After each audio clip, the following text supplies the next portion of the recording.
শিক্ষিত যুবক, তোমার যোগ্যতাকে সারেন্ডার করি 1000 বার, যদি বেয়াদব না হও। অভিজ্ঞ মুরব্বীদের সাথে যদি বেয়াদবি না করো, তোমার যোগ্যতাকে 1000 বার সারেন্ডার, স্যালিউট। আর যদি যোগ্যতার মাস্তানিতে কোন আলেমের সাথে বেয়াদবি করো, শিক্ষকের সাথে বেয়াদবি করো, তোমার কপালে ধিক্কার জানাই, ধিক্কার জানাই। তোমার মতো নিকৃষ্ট মানুষরূপী হায়ওয়ান আর কেউ হতে পারে না। তুমি মানুষই হতে পারো নাই, তুমি মানুষরূপী হায়ওয়ান। আল্লাহ হেদায়াত দান করুন। ভাইয়ের আমার, তো বাবা মুরব্বী মানুষ, এগো অভিজ্ঞতা কি কথা বলেন।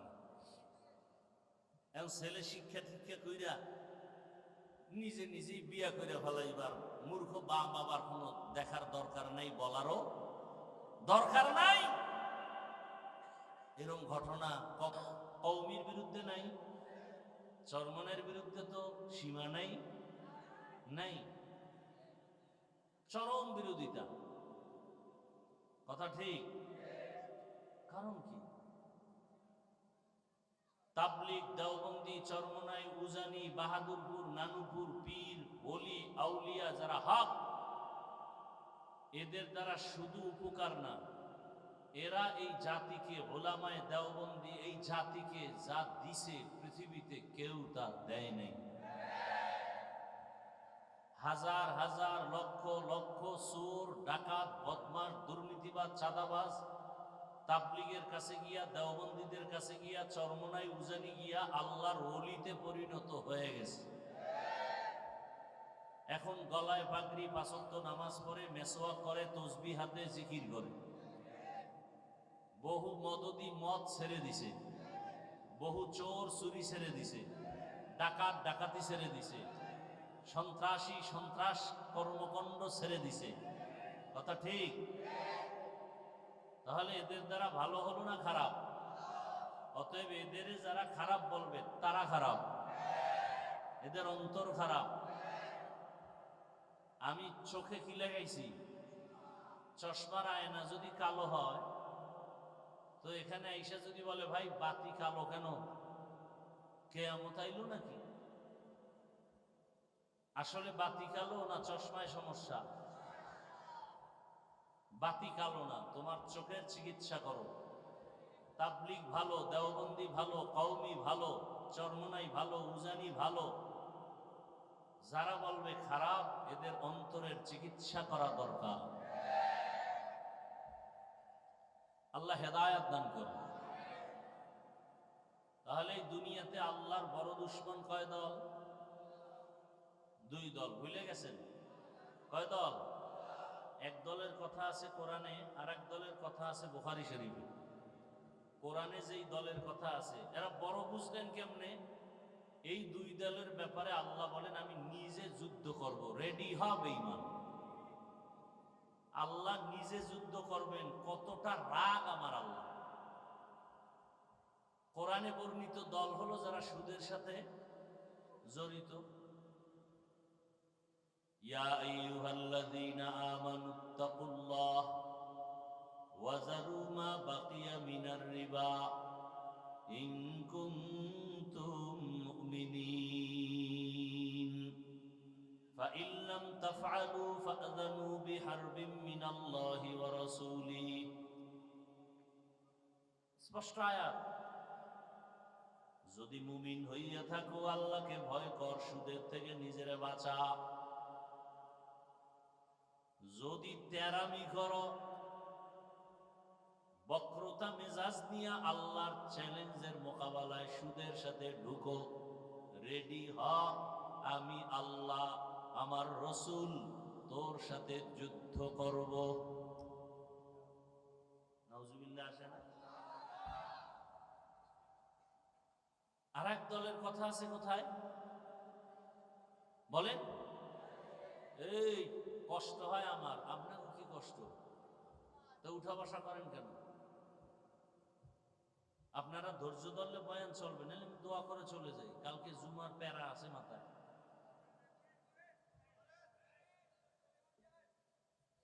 উঠা বসা করেন কেন? এই এই অভ্যাস থাকলে ভিতরে বসেন কেন? সাইডে দাঁড়ায় থাকতে নেন, কত মানুষ দাঁড়ানো, পিছন দিয়ে যদি একজন ওসি হয়ে গিয়ে বেরিয়ে নেন, আমি দেখুন কোনো ডিস্টার্ব নেই।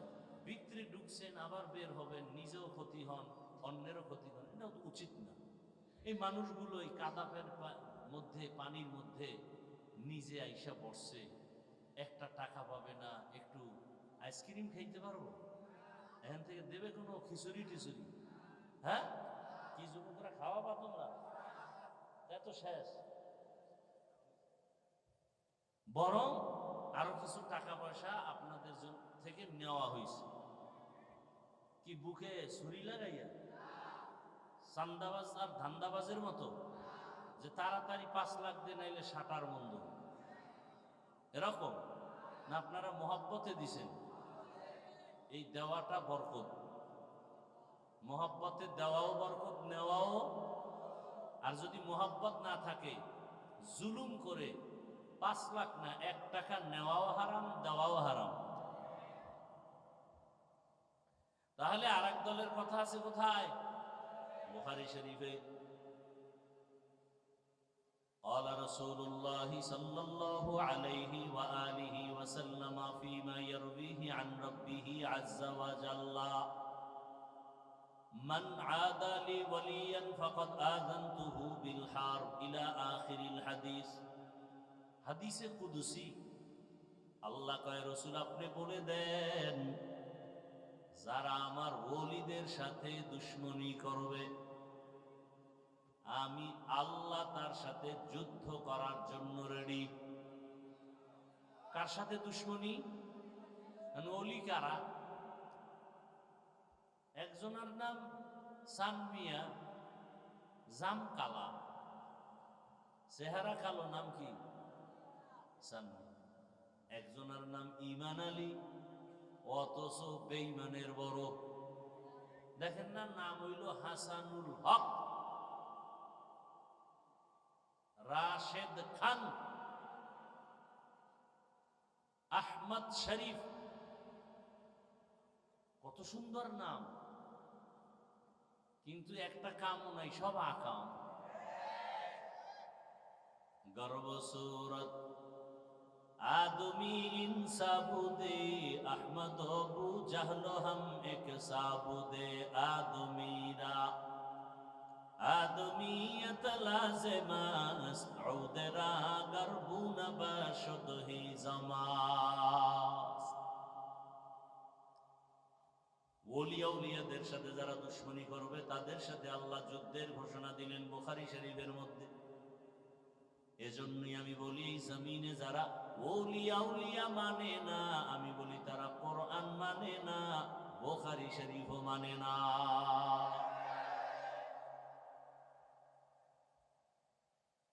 আল্লাহ সবাইকে হেদায়েত দান করুন।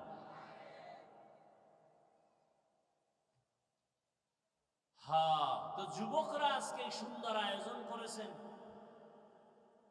আল্লাহ এদের উপরে বেজার না খুশি? আল্লাহ অলরেডি ঘোষণা দিয়ে দিয়েছেন, সবার গুনাহ মাফ, সবার গুনাহ মাফ। তার মানে কি, আরো যা করবেন তাও মাফ, পিছনের সব মাফ। তবে সেখানেও কিন্তু পিছনের যে সব গুনাহ মাফ হয়েছে, সগীরা গুনাহ কবিরাটা হয় নাই। গালি দেওয়া কবিরা গুনাহ, মিথ্যা বলা কবিরা গুনাহ, মা বাবার সাথে বেয়াদবি কবিরা গুনাহ, এগুলো তওবা ছাড়া ক্ষমা হবে না। খাঁটি তওবা, চোরের মতো তওবা না। চোরের যখন বেত্রাঘাত করে তওবা করে, আর চুরি করব, কিন্তু মনে মনে নিয়ত, সুযোগ পাইলে তোমারও ছাড়ব না। তাহলে এটা কি আসল তওবা? না, চোরের মতো তওবা করলে হবে না। আমাদের সমাজে এই তওবা বেশি। এখন বলে করব না, ভিতরে ভিতরে নিয়ত, সুযোগ পেলে ছাড়ব। আল্লাহ পাক আমাদেরকে মাফ করে দেন। ছোট এক টুকরা আয়াত, এক টুকরো হাদিস, এর উপরে 2-4টা কথা বলবো। আল্লাহ আমাকেও কবুল করেন, আপনাদেরকেও কবুল করেন। ওয়ামা খালাকতুল জিন্না ওয়াল ইনসা ইল্লা লিয়াবুদুন। আল্লাহ বলেন আমি মানুষ আর জিন দুনিয়াতে পাঠাই নাই। আল্লাহ একা পাঠাই নাই, আপনি কোন পাঠাইছে? আল্লাহ বলেন মা খালাকতু, আমি সৃষ্টি করি নাই জিন এবং ইনসান ইল্লা, আমি মানুষ আর জিন সৃষ্টি করেছি লিয়াবুদুন, আমার ইবাদতের জন্য।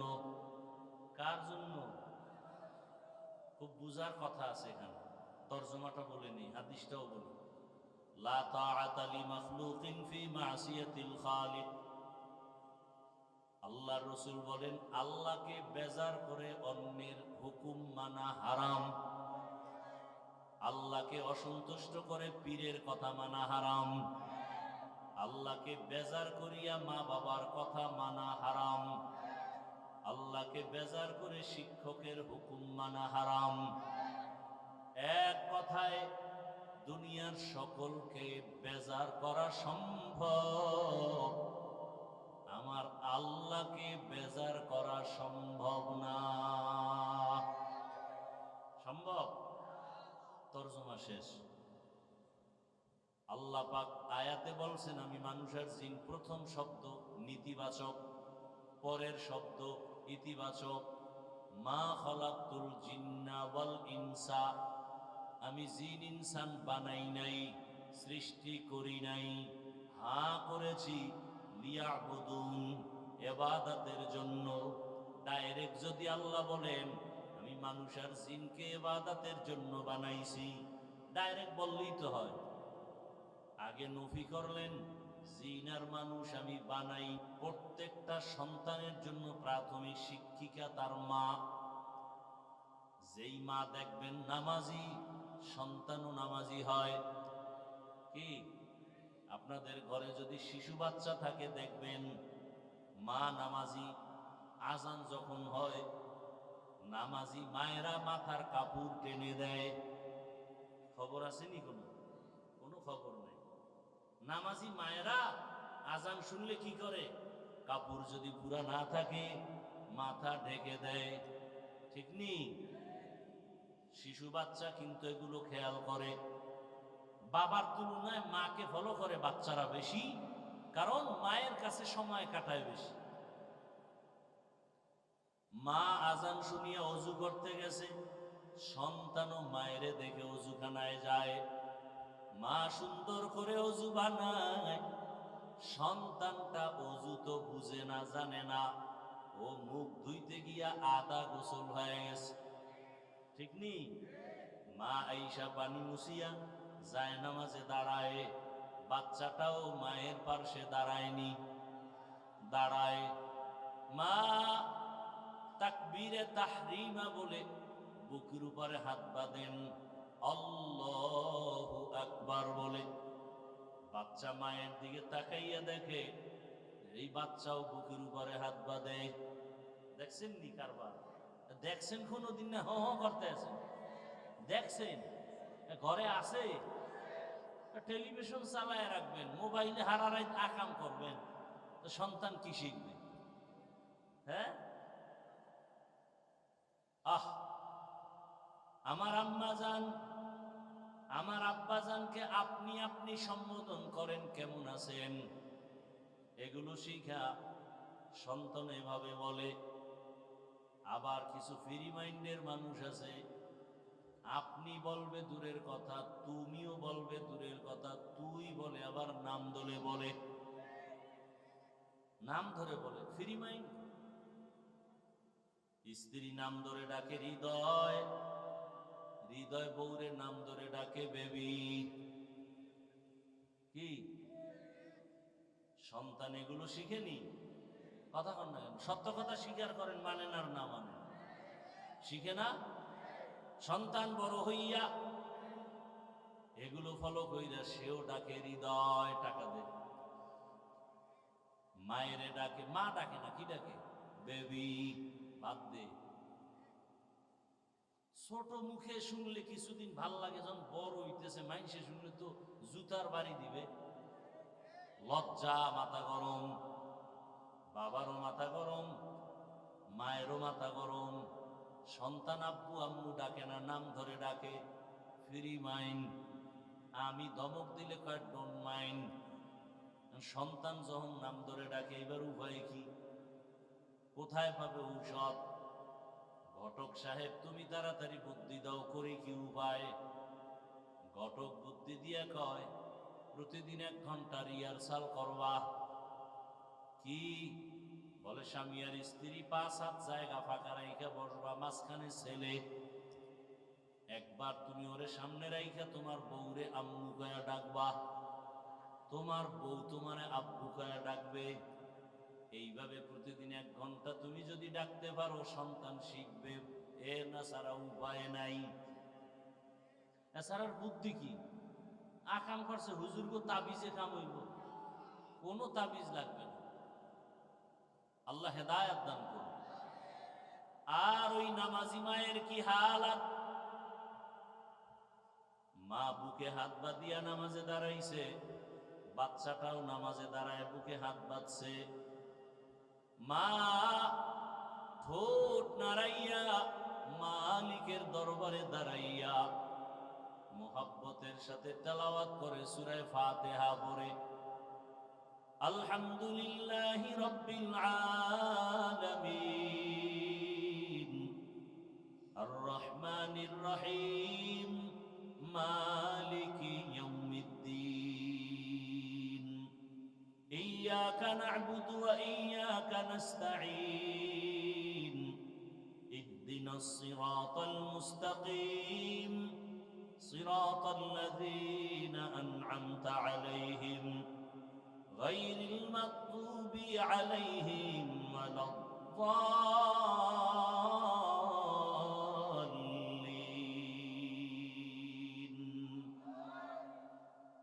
সন্তান কি আলহামদু পারেনি?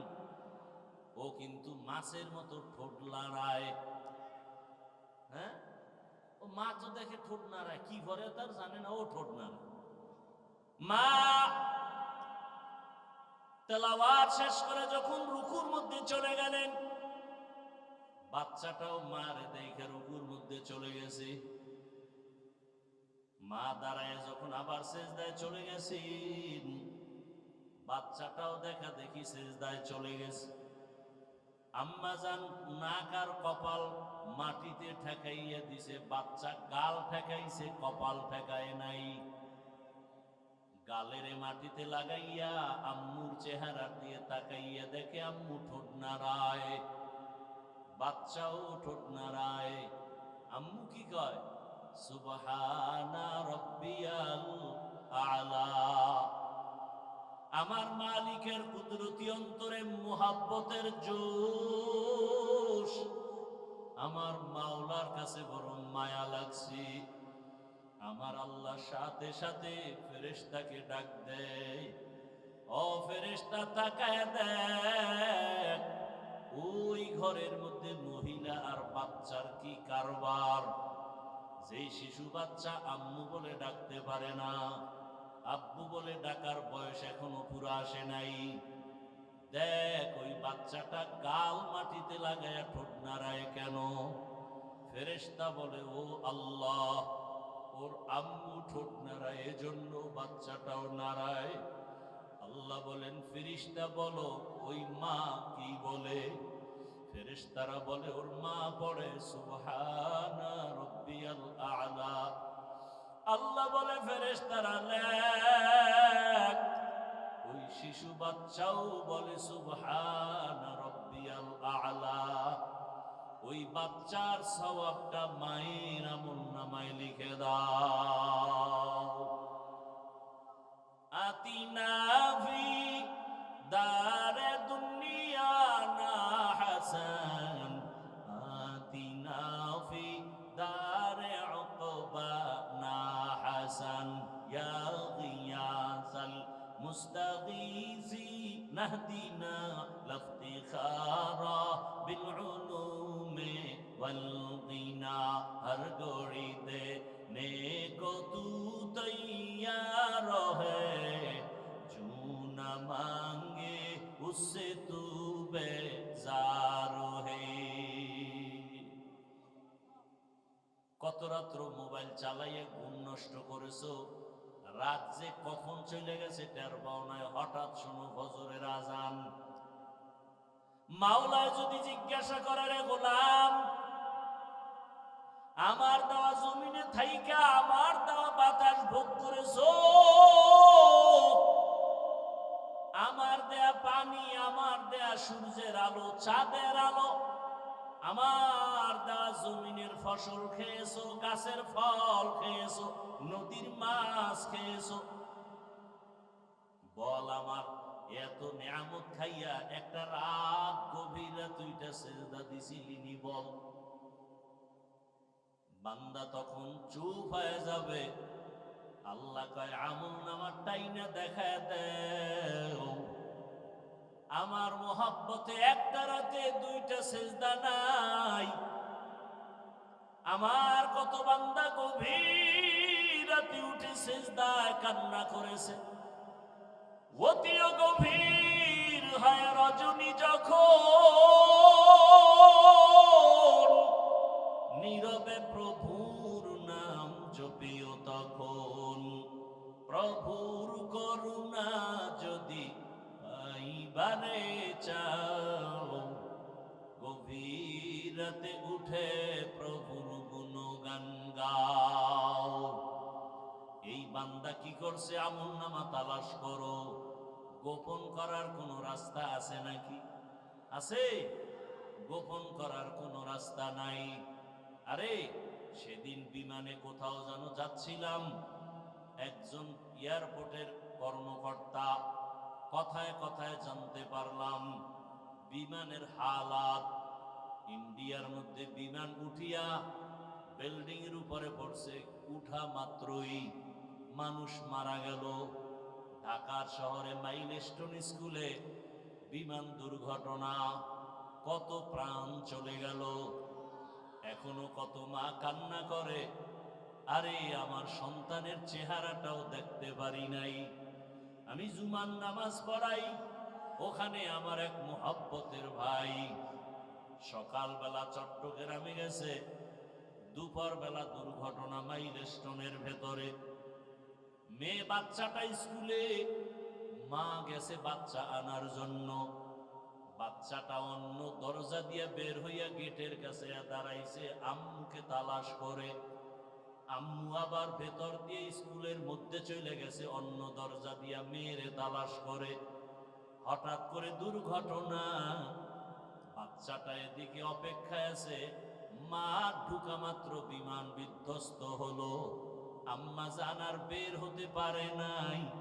বাচ্চাটা দেখছি, একজনে দেখাইছি ভিডিওর মধ্যে, কান্না করে আর বলে, আমি আম্মু বলে কারে ডাকবো, আমার তো আম্মু নাই। এরে আল্লাহর বান্দারা বলল, হুজুর বিমান পুড়িয়া ছাই, কিন্তু বিমানের একেবারে পেছনে একটা ব্ল্যাক বক্স নামে একটা জিনিস আছে, ওইটা সব রেকর্ড হয়। টাওয়ারের সাথে কি কথা হচ্ছে পাইলটের, ওই ব্ল্যাক বক্সে সব রেকর্ড করে। বিমান যদি পুড়িয়া ছাইও হয়, ওই ব্ল্যাক বক্স পুড়বে না, আগুনে গলবে না। ওখান থেকে সব রেকর্ড আইনা খবর পাইল পাইলট কেন বিমান বিধ্বস্ত করলো। পাইলটের একটু অসচেতনতার কারণে, যে ইঞ্জিন দুই পাশে দুইটা, এটি স্টার্ট করতে হয় নিচে থেকে জেনারেটরের মাধ্যমে, একটা স্টার্ট করে আর একটায় দিতে হয়। দিছে ঠিকই, কিন্তু তেলের লাইনের সুইচ দেয় নাই। ওই পাখার মধ্যে তেল একটার থেকে যতটুকু ছিল আস্তে আস্তে এবার ফুরায় গেছে, তেলের সুইচ বন্ধ, বাকি তেল আর আসে না, আগুন লেগে গেছে। এরে আল্লাহর বান্দা, বিমান পুড়িয়ে ছাই, পাইলটও নাই, কিন্তু রেকর্ড করার মতো সব আছে না নাই? দুনিয়ার মানুষ যদি সব রেকর্ড রাখতে পারে, আমার মালিক কি দুর্বল? দুর্বল? وَوُضِعَ الْكِتَابُ فَتَرَى الْمُجْرِمِينَ مُشْفِقِينَ مِمَّا فِيهِ ويقولون يا ويلتنا ما لهذا الكتاب لا يغادر صغيرة ولا كبيرة إلا أحصاها ووجدوا ما عملوا حاضرا ولا يظلم ربك أحدا কিয়ামতের ময়দানে ছোট থেকে ছোট দুনিয়াতে যদি কোনো গুনাহ করো বা নেক করো ফেরেশতারা লেখা ভুলবে না। আল্লাহ ডাকবে আমলনামা রেডি কর, পেশ কর, দেখি আমার বান্দা একটা রাত্র সেজদা দিয়া ভোর রাতে আমারে ডাকছেনি। আমলনামার দিকে বান্দাও তাকায় দেখবে, ভিডিও আকারে দেখা যায় একটা রাত সেজদার আমার কাটে নাই, বরং বিছানায় শুইয়া বৈশা মোবাইল একটা হাতে নিয়া চোখের গুনাহ, জবানের গুনাহ, অন্তরের গুনাহ, কানের গুনাহ, হাতের গুনাহ, মোবাইলের দ্বারা গুনাহ করে করে করে করে সারা রাত কাটিয়েছে। কখন রাত্র 2টা বাজলো খবর নাই, 3টা বাজলো খবর নাই, ফজরের আজান হয়ে গেছে, সারা রাত শুধু গুনাহ করে কাটিয়েছে। চোখের জেনা, জবানের জেনা, অন্তরের জেনা, হাতের জেনা, এভাবে জেনা করে করে মোবাইলের দ্বারা রাত কাটিয়েছে। আল্লাহ তাআলা এদের গজব দিয়া ঘুমের মধ্যে ধ্বংস কেন করেন না? একমাত্র রহমতের নবীর উম্মত হওয়ার বরকতে। ইমামুল আউয়ালিন আল আখিরিন বহরে সাদকা রাহমাতাল লিল আলামিন সাইয়্যিদুল কাউনাইন খাতমুল মুরসালিন আখির আমদ বুদ ফখরুল আউয়ালিন।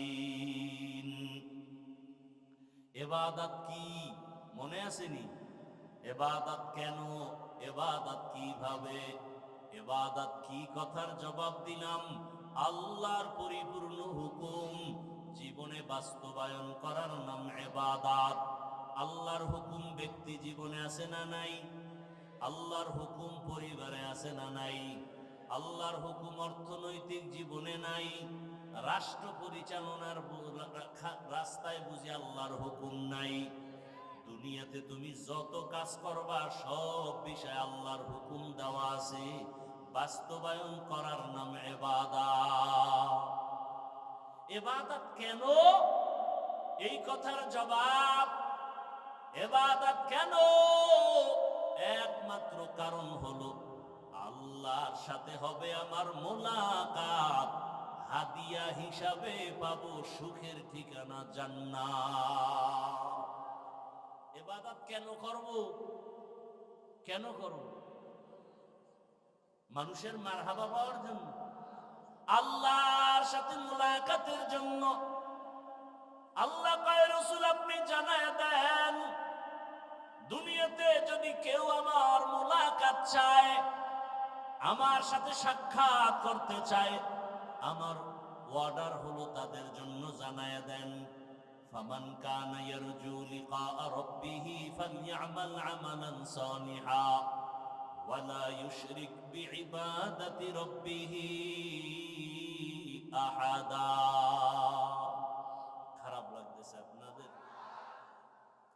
এত গরম লাগে রে, মহা মুসিবত। একটা ফ্যান সামনে দিয়ে দিব, সব বইলে দেওয়া লাগে।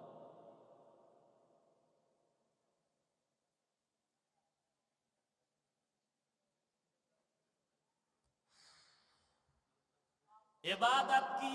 আল্লাহর হুকুম বাস্তবে জীবনে বাস্তবায়ন করা ইবাদত। কেন? আল্লাহর সাথে হবে মুলাকাত, বিনিময়ে হাদিয়া পাবো কি?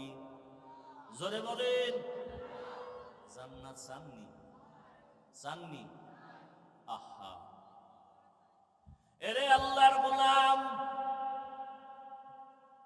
আমার মূল টার্গেট আমার মালিকের সাথে সাক্ষাৎ। আল্লাহ বলে, আমার সাথে যদি সাক্ষাৎ চাও তাহলে তোমার তোমার নেক আমল করা লাগবে, বদ আমল না। কি আমল? নেক আমল করো। নেক আমলের মধ্যে কিছু আছে ফরজ, কিছু আছে ওয়াজিব, কিছু আছে সুন্নাত। 5 বেলার নামাজ পড়ো ফরজ, রমজানে রোজা রাখো ফরজ, ধনী বছরে একবার যাকাত দাও ফরজ, জীবনে একবার বাইতুল্লাহ বুকে লাগাও গিয়া হজ করো ফরজ, বিতির নামাজ পড়ো ওয়াজিব। আবার কিছু আছে সুন্নতের আমল। দস্তারখান ব্যবহার করো, ঘর থেকে বের হও ডান পা দিয়া সুন্নত, ঘরের মধ্যে গিয়া ঢুকো ডান পা দিয়া সুন্নত। কোনো কিছু খাও বা পান করো ডান হাতে সুন্নত নাকি বাম হাতে? ডান হাতে সুন্নত। এক মুসলিম আর এক মুসলমান ভাইয়ের সাথে মোলাকাত হবে, প্রথম সাক্ষাতে সালাম দাও। কি দাও? সালাম দাও, সুন্নত। জুতা পরার সময় ডান পাও ডান জুতায় আগে ঢুকাও সুন্নত, বাম পাও বাম জুতায় পরে ঢুকাও সুন্নত।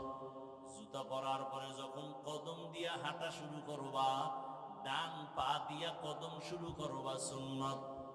খানা খাইতে যখন বসবা, হাতের দুনো কবজি ধুইয়া খাইতে বসো সুন্নত। খানাটা প্লেটের ডান দিক থেকে শুরু করো সুন্নত। হালকা লবণ নাও সুন্নত। খানার মধ্যে দোষ তালাশ করবা না, বরং শুকর আদায় করো। লাকাল হামদু আলাকার শুকর বলো, সুন্নত। খানার শেষে প্লেটটা চেটে চেটে খাও, এটা সুন্নত, হালাল খানা। ভাইরা আমার, জীবনের নেক আমল করিও, তবে শুধু ফরজ আমল করবা এটা না। আমার মালিক তাকায় আছে, তুমি আমার মাওলার হুকুম মতো চলবা। ছোটখাটো আমলও যদি করো, এটাও আল্লাহর কাছে অনেক দাম।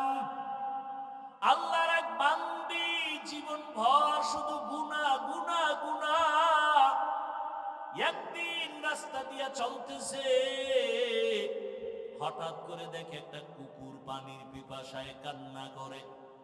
গুনাহগার মহিলা কুকুরের দিকে তাকাইয়া মায়া লাগছে। কুকুরের যদি একটু পানি পান করায় দিতাম, মনে হয় কুকুরের কলিজা ঠান্ডা হতো। অন্তরে মায়া, দৌড়াইয়া গেল কোথায় পানি পাই। এক জঙ্গলের ভেতরে গিয়া পানির কূপ দেখিয়া দেখে পানি উঠাবার পাত্র নাই, অনেক নিচে। মহিলা চিন্তা করলো, কূপের থেকে পানি উঠাবো কিভাবে? মাথায় ছিল বড় ওড়না পেঁচানো। দুনিয়ার সব আকাম করে, গুনাহগার নারী, কিন্তু মাথায় কি লাগানো? বলেন না কেন? ওড়না।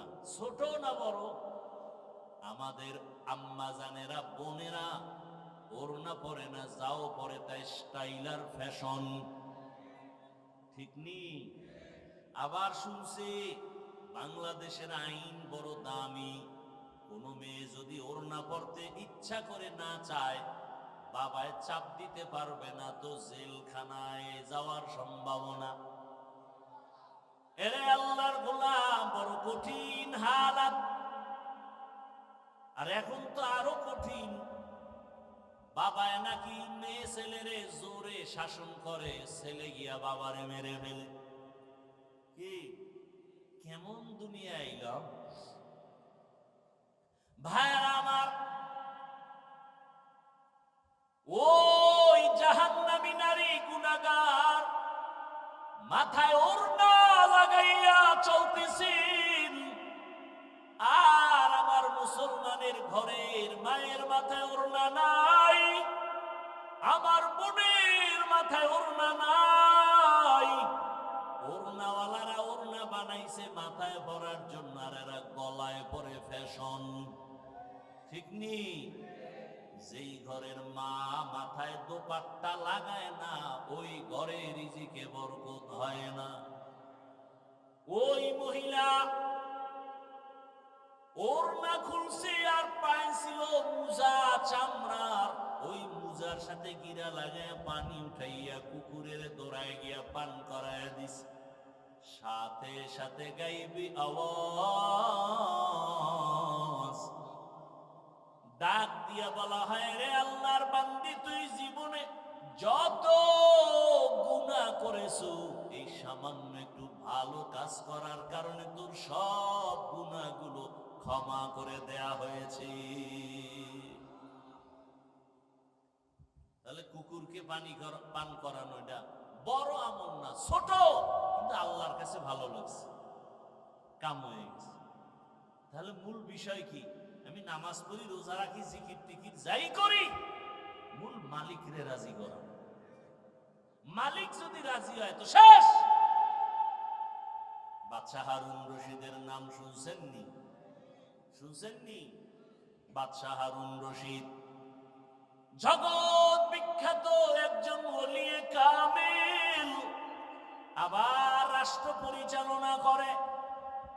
ওজিরে আজম রে নিয়া বাদশাহ হারুন রশিদ একদিন সফরে রওয়ানা। দিনের বেলা রোদের প্রখর তাপ, হঠাৎ করে নজর করে দেখে রাস্তার কিনারায় এক বৃদ্ধ মানুষ ফলের গাছ রোপণ করতেছে। বাদশাহ হারুন রশিদ দেখে বলে, ও চাচা বুড়া মিয়া, রোদের প্রখর তাপে আপনি কি করেন? ফলের গাছ মাটিতে রোপণ করি। কি হবে? ফল হবে। কবে হবে? বলে অনেক দিন পরে। আপনার বয়স কত? কয় কত 60-এর উপরে। মরণ মরণ এক চিন্তা মাথায়। বলে, আপনি যে এত কষ্ট করে রোদের প্রচন্ড তাপ সহ্য করে কষ্ট করে যে গাছ রোপণ করতেছেন, এই বৃক্ষের ফল আপনি খেতে পারবেননি। বুড়া বলে, অসম্ভব। তাহলে কষ্ট কেন করেন? বুড়ায় ডাক দিয়া কয়, আগে আমার বাপ দাদারা গাছ রোপণ করেছে, আমরা ফল খেয়েছি, আমরা রোপণ করব, আমার পরবর্তী সন্তান নাতিরা ফল ভোগ করবে। কথাটা খুব খুশির কথা না? বাদশাহ হারুন রশিদ খুশি হইয়া সাথে সাথে 1000 দিনার তাকে উপহার দিল, পুরস্কার দিল। বুড়া মানুষ তো, যোগ্যতা নাই, কিন্তু অভিজ্ঞতা আছে। এই যুবকেরা, শিক্ষিত ভাব দেখাও যারা, শোন, অনেক বেয়াদবের খবর জানি। নিজে শিক্ষিত, বাবা মূর্খ, বাবারে চোখে দেখতে পারেন। দূরে বুড়া মুড়ার কথা কাজে লাগাইলাম। শিক্ষার যোগ্যতা, অশিক্ষিতদের অভিজ্ঞতা 1000 বার তাদের সামনে সারেন্ডার হতে বাধ্য। শিক্ষার যোগ্যতা আর মূর্খ ব্যক্তির অভিজ্ঞতা আসমান জমিন ডিফারেন্স। ইঞ্জিনিয়ার গাড়ি বানায় ভাঙ্গে, বিল্ডিং বানায় ভাঙ্গে, কিন্তু ড্রাইভার হইল চরম মূর্খ। প্যারাডো গাড়ি, জিএমসি গাড়ি খুব দামি রাস্তা দিয়ে চলছে, যোগ্যতার আলোকে যোগ্য ব্যক্তি 6টা ডিগ্রি নিয়ে চেয়ারে বসে আছে, সিটে বসে আছে, এসির হাওয়া খাচ্ছে। আর পাশের ড্রাইভার কি? রাস্তার মাঝে গাড়ি বন্ধ, স্যার গাড়ি অফ, চাবি দেয়, স্টার্ট করে, উঠে না, টাচ করে, উঠে না। কি করা? আপনার যোগ্য শিক্ষাগত যোগ্যতা দিয়ে একটু চেষ্টা করেন। ভাই, আমার দ্বারা সম্ভব না, আমি এ বিষয়ে কিছু জানি না। সার্টিফিকেট কই? তারপরে চালান তাও পারে, তাহলে করার কি? লোক তো নেই। 3 কিলোমিটার দূরে একটা হসপিটাল আছে গাড়ি ঠিক করা, ওখানেও আমার মতো আর কাঠ মূর্খ বয়ে রয়েছে ডাক্তার। ও খালি একটা টোকা মারবে, জাগাত গাড়ি দৌড়। কি করা যায়? বুদ্ধি দাও। এখন যোগ্য সারে বুদ্ধি চায় কার কাছে? ড্রাইভার কাছে। স্যার, আপনি চালাইতেও পারবেন না কেন? স্টার্টিংটা ধরে বয়ে থাকেন, ধরে বইয়া থাইকে কোন দিকে যায় না যায়, শেষে কি আর একটা গাড়ি যদি ওদিক দেয়, তাই আমার উপরে পড়লে, তুই তো মরলি না, মরলাম আমি। না, তুই এহেনে বইয়া পড়ার জন্য তুই মর, তোর বাপ মা আমি খাওয়ামো, আমি পিছন দিয়ে ঠেলি। এইবার ধাক্কাইতে ধাক্কাইতে মোটামুটি 4 মিনিট ধাক্কাইয়া জায়গায় হইয়া পড়ছে, আর পারি না, পুরা হাতির মতো হইয়া রয়েছে। উপায় কি? যোগ্যতা সার্টিফিকেট দিয়ে ধুইয়া 1.5 গ্লাস পানি লইয়া। কিন্তু যুবক, তোমার যোগ্যতাকে সারেন্ডার করি 1000 বার, যদি বেয়াদব না হও। অভিজ্ঞ মুরব্বীদের সাথে যদি বেয়াদবি না করো, তোমার যোগ্যতাকে 1000 বার সারেন্ডার, স্যালিউট। আর যদি যোগ্যতার মাস্তানিতে কোন আলেমের সাথে বেয়াদবি করো, শিক্ষকের সাথে বেয়াদবি করো, তোমার কপালে ধিক্কার জানাই, ধিক্কার জানাই। তোমার মতো নিকৃষ্ট মানুষরূপী হায়াওয়ান আর কেউ হতে পারে না। তুমি মানুষই হতে পারো নাই, তুমি মানুষরূপী হায়াওয়ান। আল্লাহ হেদায়েত দান করুন। ভাইরা আমার, তো বাবা মুরব্বী মানুষ, এগো অভিজ্ঞতা কি কথা হয় না। এখন ছেলে শিক্ষা টিক্ষা কইরা নিজে নিজেই বিয়া কইরা ফেলাইবার মূর্খ বাবার কোনো দেখার দরকার নাই, বলারও দরকার নাই। এরকম ঘটনা